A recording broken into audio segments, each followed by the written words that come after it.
Halo semuanya, selamat datang di channel 100 Alur Cerita. Pada kesempatan kali ini, kita akan membahas Demon Killer Part 7. Dan tanpa basa-basi, mari kita mulai ke pembahasannya. Cerita dimulai dengan Hosangwa yang muncul di tengah pertemuan. Dan di sana ia langsung bersiap untuk menghajar setiap orang yang ada di sana. Sins pun di sana memperlihatkan pegunungan yang ada di 12 km dari istana kultus demonik. Di tengah pegunungan itu terlihat ada beberapa orang yang sedang dibantai, dan orang-orang yang sedang dibantai ini terlihat sedang menggunakan teknik terlarang. Ternyata yang membantai mereka adalah Huan Yi, dan di sana Huan Yi membantai mereka dengan cara mengayunkan pedang yang dimilikinya secara cepat.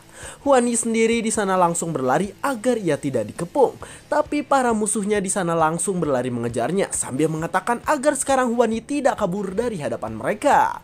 Huan Yi di sana terlihat kelelahan dan kesakitan karena dirinya telah melakukan pertarungan panjang, sedangkan para musuhnya di sana terus saja mengikuti Huan Yi.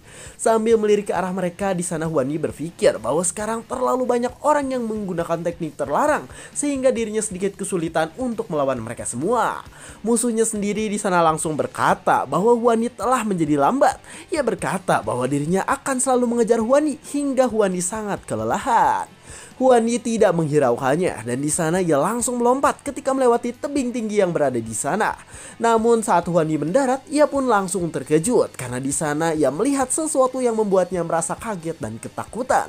Terlihat di hadapan Huan Yi saat ini ada banyak pasukan kultus demonik yang berkumpul, dan sekarang mereka semua sudah bersiap dengan kekuatannya masing-masing.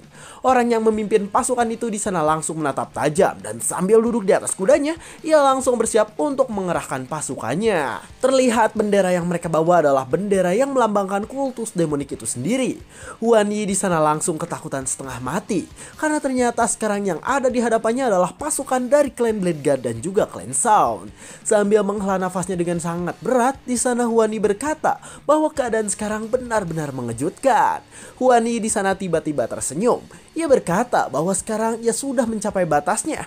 Huan Yi mengatakan bahwa dirinya senang karena telah membantu Yuwon di momen terakhir hidupnya. Pasukan yang menggunakan teknik terlarang pun di sana muncul hingga membuat Huan Yi yang melihatnya langsung menatap dengan tajam dan mengerikan. Terlihat pemimpin pasukan itu langsung berkata bahwa sekarang Huan Yi sudah terperangkap seperti tikus dan yang menunggu Huan Yi sekarang hanyalah sebuah kematian saja. Huan Yi tidak mendengarkannya dan di sana ia malah memperhatikan pedang yang sekarang ada di hadapannya tersebut. Huan Yi langsung memasang wajah serius dan di sana ia langsung menggenggam senjatanya itu dengan sangat kuat agar bisa mengeluarkan kekuatan sejatinya. Huan Yi langsung memasang kuda-kuda untuk menyerang mereka semua. Ia berkata bahwa jika dirinya akan mati, maka ia akan mengeluarkan seluruh kemampuan yang dimiliki oleh dirinya. Huan Yi memejamkan matanya dengan dalam dan di sana ia berkata bahwa dirinya akan membunuh sebanyak mungkin orang yang akan menyerangnya. Mata Huan Yi langsung menatap kuat. Ia berkata bahwa dirinya akan melakukan semua itu demi membantu Yuwon yang nanti akan menjadi Raja Iblis. Para manusia yang menggunakan teknik terlarang di sana langsung berlari ke arah Huan Yi dan di sana mereka langsung bersiap untuk menghabisi Huan Yi yang ada di hadapannya tersebut. Namun tiba-tiba di sana Huan Yi langsung terkejut karena ternyata para prajurit kultus demonik langsung berteriak kencang. Huan Yi kaget ketika mendengar teriakan mereka dan di sana dirinya langsung melihat ke arah para prajurit dari kultus demonik yang tadi berteriak. Para prajurit sendiri di sana langsung bersiap untuk maju dan Huan Yi sendiri sekarang berada di tengah-tengah dari kedua pasukan tersebut. Pemimpin prajurit kultus di sana berkata bahwa sekarang dirinya memerintahkan pasukannya untuk membantai seluruh pengkhianat yang menggunakan teknik terlarang. Orang-orang yang menggunakan teknik terlarang pun di sana langsung terkejut dan kebingungan. Mereka bingung dengan keadaan yang terjadi sekarang. Bahkan ketua pasukan itu pun ikut kaget karena ternyata prajurit itu sekarang diperintahkan untuk melawan ia dan pasukannya. Para prajurit kultus di sana langsung menyerang dengan sepenuh tenaga dan di sana mereka langsung menyerang orang-orang yang menggunakan teknik terlarang. Orang-orang yang menggunakan teknik itu langsung kesakitan karena ternyata pasukan kultus demonik ini sangatlah kuat sehingga bisa memukul mundur mereka semua. Huan Yi yang melihat hal itu langsung menatap kosong karena sekarang dirinya sedikit kebingungan dengan situasi pada saat ini. Dengan mata yang kebingungan itu, Huan Yi bertanya-tanya bagaimana hal sekarang bisa terjadi. Sedangkan di waktu yang bersamaan saat ini terlihat ada mayat Bongi yang sedang diperhatikan oleh semua orang yang ada di rapat tersebut. Lord di sana memasang wajah yang mengerikan. Ia bertanya tentang apa maksud yang sedang dilakukan oleh Yuwon pada saat ini. Yuwon yang mendengar hal itu langsung tersenyum. Ia berkata bahwa bahwa dirinya melakukan semua hal itu agar bisa mengambil alih kekuasaan kultus iblis. Lord yang mendengarnya langsung marah besar. Ia menggertakkan giginya karena sekarang dirinya kesal dengan apa yang dikatakan oleh Yuwon barusan. Lord pun di sana langsung menunjuk Yuwon. Ia berkata bahwa sekarang dirinya memerintahkan para elder untuk menangkap Yuwon yang merupakan seorang pengkhianat. Para elder yang ada di sana langsung berlari ke arah Yuwon dan di sana mereka langsung bersiap untuk menyerang Yuwon yang ada di tengah-tengah mereka tersebut. Tapi tiba-tiba para elder ini langsung terkejut karena sekarang serangan mereka ditangkis dan bahkan mereka juga malah terkena serangan dari orang lain. Orang-orang yang tadi akan menyerang Yuwon langsung mundur ke belakang karena mereka tidak kuat menahan orang yang menyerang tadi. Di sana para elder langsung berkeringat dingin. Ia bertanya-tanya mengapa orang-orang yang ada di hadapannya sekarang melindungi Yuwon yang merupakan seorang pengkhianat. Terlihat orang yang melindungi Yuwon adalah para tetua kultus demonik dan di sana mereka langsung memasang formasi melingkar agar bisa melindungi Yuwon. 4 jam yang lalu terlihat cerita pun memperlihatkan kediaman Clan Blade yang sekarang sedang dikunjungi oleh beberapa orang. Mansion Clan Blade ini terlihat ada di sebelah timur kultus demonik dan kediaman Clan Blade ini selalu dijaga oleh banyak pasukan hebat. Di ruangan Clan Blade saat ini terlihat ada tetua Clan Blade yang sedang berdiri di hadapan Yuwon yang merupakan putra mahkota. Ketua Clan Blade di sana menatap dengan tajam karena ia bingung dengan maksud dari kedatangan Yuwon pada saat ini. Yuwon sendiri saat ini terlihat memperhatikan ketua tersebut. Ia berpikir bahwa sekarang ia harus meyakinkan ketua dari Clan Blade tersebut. Yuwon berpikir bahwa sekarang di tempat tersebut sudah banyak orang yang mengepung, jadi ia tidak bisa bertindak seenaknya di dalam Clan Blade. Dengan rasa yang cukup ketakutan, Yuwon berpikir bahwa Clan Blade ternyata memiliki pertahanan yang sangat baik. Di sana ia berpikir bahwa jika dirinya bisa meyakinkan Clan Blade, maka dirinya pasti bisa menyelamatkan Huan Yi yang sekarang ada di pegunungan dekat Clan Blade. Ketua Clan Blade di sana terus menatap Yuwon dengan tidak percaya. Ia tidak percaya karena ternyata sekarang Yuwon berani muncul di hadapan dirinya. Di sana ia pun memperhatikan topeng Huan Yi yang tadi digunakan oleh Yuwon. Di sana ia berpikir jika Yuwon tidak mengaku sebagai Huan Yi, maka ia pasti tidak mau menemui dirinya. Ketua Clan Blade di sana terus menatap tajam. Ia berpikir bahwa Yuwon sangatlah hebat karena dirinya bisa meniru suara dan ciri khas dari Huan Yi. Sambil memperhatikan Yuwon, Ketua Clan Blade berpikir bahwa Yuwon ini sangatlah cerdas sehingga bisa membuat strategi agar bisa bertemu dengan dirinya. Ketua Clan Blade itu di sana langsung berpikir keras. Ia berpikir bahwa tawaran Yuwon agar para tetua membantunya adalah hal yang cukup bagus. Di sana ia pun ingat dengan perlakuan Lord yang bertindak semena-mena, yang bahkan Lord ini sering memerintahkan mereka untuk melakukan hal di luar batasan. Ketua Clan Sound pada saat itu langsung terkejut karena ia merasa jika Lord sekarang sedang terkena gangguan mental. Ya, dan ternyata Lord memang sedikit sengklek karena Lord ini terkadang berbicara sendiri hingga ia merasa bingung dengan kehidupannya. Di sana Ketua Clan Blade terus berpikir karena sekarang Lord memerintahkan semua orang untuk membunuh Yuwon yang merupakan darah dagingnya sendiri. Yuwon pun di sana langsung berkata bahwa sekarang mereka tidak punya banyak waktu, jadi ia harap Ketua Clan Blade segera setuju dengan dirinya. Tiba-tiba di sana Ketua Clan Blade berkata bahwa dirinya bisa saja menyerahkan Yuwon pada Lord sehingga Yuwon bisa dimusnahkan. Tapi di sana ia malah bertanya lagi tentang alasan ia dan 6 klan utama mematuhi Lord walaupun mereka bisa mengalahkan Lord itu sendiri. Yuwon yang mendengar hal itu di sana langsung terkejut dan menatap tajam. Ia langsung bingung dengan apa yang dikatakan oleh Ketua Clan Blade barusan. Ketua Clan Blade pun di sana langsung mengatakan bahwa alasan mereka seperti itu adalah karena Lord yang merupakan keturunan Chunma bisa berkomunikasi dengan leluhur mereka yang mereka sembah kekuatannya. Yuwon yang mendengar hal itu di sana malah bertanya, apakah maksud dari perkataan ketua itu ialah jika Yuwon tidak pantas menjadi Lord? Sambil memejamkan matanya di sana ia berkata bahwa hal itu benar karena Yuwon bukanlah keturunan Chunma, maka Yuwon memang tidak layak untuk menjadi seorang Lord. Di sana Ketua Clan Blade pun langsung bingung dengan apa yang sedang dilakukan oleh Yuwon pada saat ini. Di sana Ketua Clan Blade langsung berkeringat dingin karena ia tidak menyangka dengan apa yang ada di hadapannya sekarang. Saat penjaganya akan masuk karena merasakan hal buruk, di sana Ketua Clan Blade pun langsung memerintahkan mereka untuk diam saja. Para penjaga sendiri di sana langsung langsung ketakutan karena ternyata ketua mereka memerintahkan untuk menjaga ruangan itu agar tidak dimasuki oleh siapapun. Terlihat ruangan itu sekarang langsung menjadi gelap dan di sana langsung terdapat sebuah aura kuat yang menyelimuti tempatnya. Ketua klan Bad sendiri di sana langsung memperhatikan Yuan. Di sana ia bertanya tentang pedang yang sedang digunakan oleh Yuan pada saat ini. Terlihat Yuan mengeluarkan Heavenly Demon Sword miliknya dan pedang itu menunjukkan bahwa dirinya adalah penerus dari Chunma sejati. Cerita pun saat ini berganti kembali ke arah Yuan yang sekarang sedang dilindungi oleh para ketua klan yang ada di kultus iblis. Lord yang melihat hal itu langsung marah besar.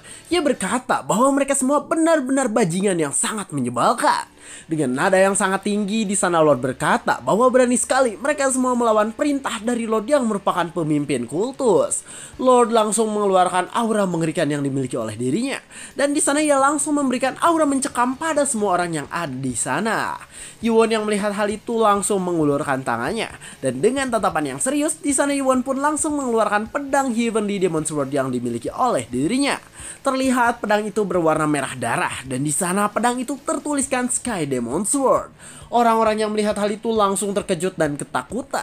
Di sana mereka bingung karena ternyata sekarang pedang Heavenly Demon ada pada Yuan. Lord sendiri di sana langsung menatap dengan tidak percaya. Ia bertanya-tanya tentang bagaimana caranya Yuan memiliki pedang Heavenly Demon Sword tersebut. Sambil memegang senjatanya di sana Lord berpikir bahwa alasan para Lord melawan adalah karena Yuan memiliki pedang Heavenly Demon yang asli. Mata Lord di sana langsung menatap bingung dan di kepalanya ada orang yang berkata bahwa Lord ini tidak boleh memberikan jabatannya pada Yuan. Ketika mendengar hal itu Lord pun langsung terkejut karena sekarang ia mendengar suara yang menyuruhnya untuk mengalahkan Yuan. Sambil melihat ke arah orang tersebut di sana orang itu berkata bahwa sekarang Lord harus membuktikan jika pedang Yuan palsu agar bisa keluar dari situasi tersebut. Terlihat orang yang memberitahu Lord langsung memasang wajah yang menyeramkan. Dan di sana ia berkata bahwa Lord harus melakukannya agar bisa mempertahankan posisi milik dirinya. Lord pun di sana langsung berkeringat dingin. Ia berkata bahwa perkataan orang yang bernama Yujing itu benar karena dengan begitu ia bisa membuat pedang Yuan seperti palsu. Yuan pun di sana tiba-tiba terkejut karena ternyata sekarang Lord ingin memeriksa keaslian dari Heavenly Demon yang dimiliki oleh Yuan. Ketua Clan Blade yang mendengar hal itu langsung memberitahu bahwa itu tidak boleh dilakukan karena mereka tidak tahu dengan apa yang akan dilakukan oleh Lord. Yuan sendiri di sana langsung menatap tajam dan di sana ia langsung memperhatikan Lord yang sekarang ada di hadapan dirinya tersebut. Sambil tersenyum di sana Yuan pun langsung memberikan pedangnya pada Lord. Ia berkata bahwa sekarang Lord boleh melihat pedang yang dimiliki oleh dirinya. Lord langsung mengumpulkan tenaganya. Ia berpikir bahwa saat pedangnya datang maka ia akan menghancurkannya secara cepat. Pedang itu di sana langsung datang ke arah Lord dan dengan cepat Lord langsung memegang pedang yang diberikan oleh Yuan tersebut. Namun saat Lord memegangnya, Lord pun langsung terkejut dan berkeringat dingin karena ternyata sekarang tangannya merasakan panas yang luar biasa. Lord langsung menjauhkan lengannya kembali karena ia tidak menyangka dengan hawa panas yang ia rasakan saat memegang pedangnya tersebut. Terlihat lengan Lord langsung ngelepuh karena tadi ia telah memegang pedang Heavenly Demon Sword yang asli. Lord memasang wajah kesal. Ia berkata bahwa hal itu pasti terjadi karena Yuan memasukkan sesuatu ke dalam pedangnya. Dengan cepat Lord langsung mengeluarkan kekuatan hebatnya dan di sana ia langsung bersiap untuk menghancurkan pedang milik Yuan tersebut. Namun tiba-tiba di hadapan Lord sekarang ada sebuah naga yang bersiap untuk mencabik-cabik Lord yang ada di hadapannya. Lord di sana langsung terkejut dan ketakutan karena ia tidak menyangka dengan apa yang dirinya rasakan pada saat ini. Di hadapan para anak buahnya, Lord langsung celengak-celinguk karena ternyata di sana tidak ada naga yang ia rasakan tadi. Sambil menatap pedangnya di sana Lord pun langsung berpikir bahwa ternyata naga iblis yang tadi ada di hadapannya adalah ilusi yang diciptakan oleh pedang milik Yuan. Yuan di sana langsung tersenyum lebar karena sekarang dirinya senang dengan keadaan yang terjadi pada Lord. Orang-orang yang ada di sana pun langsung ikut terkejut karena ternyata pedang yang dimiliki oleh Yuan adalah pedang asli, yang dimana pedang itu terbuat dari sisik naga yang sangat kuat. Great Guardian yang melihat hal itu di sana langsung menatap tajam. Ia berpikir bahwa sekarang adalah keadaan yang sangat tepat. Dengan cepat di sana ia langsung berdiri di hadapan mereka semua, dan di sana Great Guardian langsung berkata bahwa sekarang semua orang yang ada di sana harus menuruti perintah dari Heavenly Demon yang asli. Orang-orang yang ada di sana pun langsung terkejut karena ternyata plakat milik Great Guardian adalah Sky Demon Order. Semua orang yang ada di sana pun langsung bersujud karena sekarang mereka semua harus menuruti perintah dari penerus Sky Demon Order. Lord langsung berkeringat dingin dan ketakutan. Ia berkata bahwa Great Guardian benar-benar bajingan yang sangat menyebalkan. Setiap orang yang ada di sana pun terus bersujud dan mereka berteriak bahwa sekarang adalah kejayaan dari Chunma. Lord semakin ketakutan. Di sana ia berkata agar sekarang setiap orang yang ada di sana berhenti dan tidak bersujud pada Yuwon lagi. Great Guardian pun di sana mengatakan bahwa sekarang Yuwon yang merupakan putra mahkota telah dirinya tunjuk untuk menjadi Chunma yang baru bagi kultus iblis. Lord semakin ketakutan karena ternyata Yujing sekarang berkata bahwa dirinya sedih karena Yujong tidak bisa bertindak banyak. Di dalam kebingungan, Lord Yuwon pun langsung berkata bahwa sekarang dirinya akan menjadi pewaris Chunma dengan kekuatan yang ia miliki. Lord di sana terus mendengar suara yang menyudutkannya dan bahkan ia juga merasa bingung dengan keadaan sekarang. Lord langsung ketakutan setengah mati karena suara itu memberitahu bahwa sekarang Lord sudah kalah dalam melawan anaknya sendiri. Terlihat yang berbicara adalah Yijing dengan muka yang ketakutan, dan di sana ia langsung berkata bahwa sekarang dirinya tidak bisa menolong Yujong yang merupakan kakaknya. Lord langsung berteriak ke arah Yijing. Ia berkata bahwa berani sekali Yijing mengatakan hal tersebut pada dirinya yang merupakan seorang Lord. Para tetua yang melihat hal itu langsung terkejut dan kebingungan dengan perilaku yang dilakukan oleh Yujong barusan. Karena ternyata saat ini Yujong berbicara sendiri dan di sana ia bicara pada sebuah tempat kosong yang ada di belakang dirinya. Yuwon yang melihat hal itu langsung menatap tajam karena dirinya sudah tahu dengan perilaku aneh yang dilakukan oleh Lord. Di sana ia ingat bahwa Great Guardian pernah berkata bahwa Lord ini menjadi aneh dan sering membuat keputusan mendesak. Great Guardian memberitahu bahwa tingkah aneh Lord terjadi ketika Lord melihat ruang bawah tanah yang baru ia ketahui. Di sana ia mengatakan bahwa dalam diri Lord ada yang berubah sehingga tingkah lakunya juga menjadi berbeda. Yin Moha dan Yuwon yang mendengar hal itu langsung bingung. Mereka bertanya apa hal yang membuat Lord menjadi berubah. Di sana Great Guardian berkata bahwa Lord ini terkadang sering berbicara pada seseorang. Yin Moha yang mendengar hal itu langsung terkejut karena ternyata Lord ini sering berbicara dengan Chun Yijing dari kultus demonik. Yin Moha di sana berkata bahwa Chun Yijing ini sudah mati 15 tahun yang lalu. Jadi bagaimana mungkin ia berbicara pada Yijing? Di sana diberitahu bahwa Chun Yijing mati karena dirinya melawan warrior terkuat dari pasukan kejahatan. Dijelaskan bahwa Yijing ini pernah melawan warrior terkuat tersebut, tapi pada akhirnya Yijing mati dan tidak kembali pada kultus demonik. Yuwon yang mendengar hal itu di sana langsung berkata, apakah sekarang Lord berbicara pada hantu? Great Guardian pun langsung menjawab bahwa kemungkinan Lord berbicara pada ilusinya, dan hal itu sering terjadi ketika dirinya telah kembali dari pertempuran melawan Blade God. Yuan sendiri di sana langsung terkejut karena bahkan Great Guardian juga berkata jika ada sesuatu yang memakan kewarasan dari Lord itu sendiri. Di sana Great Guardian memandang ke arah Bongi dan sayangnya di sana ia tidak menjelaskan tentang alasan Lord kehilangan kewarasannya. Di ruang rapat sendiri di sana ada ketua Clan Blade yang bertanya tentang dengan siapa Lord sekarang bicara. Lord yang mendengar hal itu langsung marah. Ia bertanya tentang apa maksud dari yang diucapkan oleh ketua Clan Blade tersebut. Di sana ketua Clan Blade pun langsung berkata bahwa sekarang dirinya tidak tahu jika Lord ini sedang berbicara dengan siapa. Sambil menunjuk ke tempat kosong di sana Lord mengatakan bahwa di sana ada Chun Yijing. Jadi seharusnya mereka semua melihat dirinya. Para tetua yang ada di sana langsung terkejut dan kebingungan karena ternyata Lord ini dari tadi berbicara sendirian. Chun Yijing yang melihat hal itu malah tersenyum. Di sana ia berkata bahwa keadaan sekarang benar-benar menjadi menarik. Lord yang melihat hal itu langsung marah. Ia berkata bahwa berani sekali Yijing bertindak seenaknya. Great Guardian yang melihat hal itu di sana langsung menjawab bahwa di sana tidak ada siapapun dan ia berkata bahwa Chun Yijing sudah lama mati. Lord yang mendengar hal itu di sana langsung menyerang ke arah Great Guardian karena tadi Great Guardian juga menyuruh Lord untuk pergi ke dokter. Great Guardian di sana langsung berkeringat dingin karena tadi Lord menyerangnya dengan sangat cepat sehingga sekarang dirinya terkena luka sayatan. Wajah Lord di sana menjadi marah. Ia berkata bahwa berani sekali mereka semua menuduhnya menjadi orang gila agar bisa menurunkan tahtanya. Dan cerita pun bersambung. Bangke Lordnya, apakah nanti Lord bakal ngebantai mereka semua? Karena kan Lord OP, jadi mungkin mereka Lordnya kesel terus ngebantai mereka semua. Coba komen menurut kalian Lordnya bakal gimana. Dan ya untuk pelajaran membingungkan pada kali ini ialah agar kita tidak rakus ya teman-teman. Karena kalau rakus nanti kayak Lord sering berilusi gitu, berhalusinasi kayak pengen jadi presiden padahal ngomong bahasa Inggris gak lancar. Pokoknya saya 100 alur cerita, jangan somasi saya. Sampai jumpa di kesempatan berikutnya.